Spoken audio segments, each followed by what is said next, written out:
खबर शामिल करते हैं डूंगा बूंगा से। हमारे ANY न्यूज़ HT के नुमाइंदे शहजाद कवल की रिपोर्ट के मुताबिक डूंगा बूंगा में सिटी सदर मुस्लिम लीग नून राव अल्ताफ हुसैन का हाकड़ा कैनाल पर वाक़या वाटर सप्लाई की टरबाइन पर आवाज़ प्रेस क्लब विजिट करवाया। इस मौका पर मीडिया से गुफ्तगू करते हुए कहा कि आज अल्हम्दुलिल्लाह हम तमाम दोस्त हकड़ा वाटर सप्लाई पे मौजूद हैं, जो कि 2016 में मियाँ आलमदाद लालेका साहब ने हमें तकरीबन 17 करोड़ की ये ग्रांट की मेहरबानी की थी वाटर सप्लाई के लिए।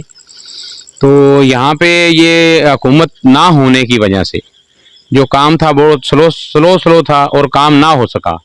अल्हम्दुलिल्लाह हमारा अभी मकसद हुकूमत दोबारा आई है। कुछ काम दौरान हुकूमत पिछली में हो गया था, बाकी अब काम शुरू हो गया है। अब इसके दौरान 2 टरबाइनें हमारी जो है इंशाल्लाह वो अभी ज्वाइंट हुई हैं, और इनका जो था वर्क आर्डर पाइप का जो था, ये जो टरबाइनें थी ये साबका ग्रांट से थी, और जो पाइप का जो ग्रांट आई है वो राना अब्दुल रऊफ साहब MPA, उन्होंने हमें स्पेशल मेहरबानी की, इसका वर्क आर्डर कराया 20 लाख की ग्रांट का, वो पाइप वगैरह हमने ज्वाइंट कराए, जिससे अल्हम्दुलिल्लाह 80% दूंगा के पानी का मसला हल हो गया है। और इसके साथ चंद दिन पहले यहाँ पे कुछ लोग आए, उन्होंने ऐसे ही खबरें चलाई, वल्लाह आलम उसके पीछे क्या हक़ाइक़ हैं, उन्होंने क्यों चलाई कि शहर को पानी नहीं दे गया। अल्हम्दुलिल्लाह वो जो टरबाइनें चली हैं उसका अल्हम्दुलिल्लाह शहर को ही पानी गया है, और तकरीबन उनका भी काम मुकम्मल हो गया है। जो थोड़ा सा बकाया काम है वो भी इंशाल्लाह इसी हफ्ते में मुकम्मल हो जाएगा।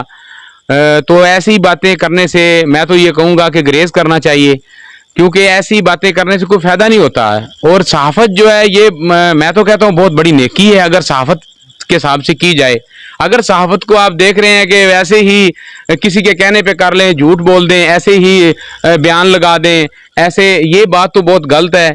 अगर आपने अगर कोई हक़ाइक़ आपने ये झूठ बोले हैं तो वल्लाह आलम किसके कहने पे बोले हैं। तो इंशाल्लाह अल्लाह खैर खैरियत रखे। मैं दोनों MNA मियाँ आलमदाद लालेका साहब और राना अब्दुल रऊफ MPA साहब का मैं शुक्रिया अदा कर। अगर आपके रेफ्रिजरेटर की कूलिंग इतनी ही नाजुक है तो स्विच टू बेल with Instacool, Pakistan fastest cooling refrigerator.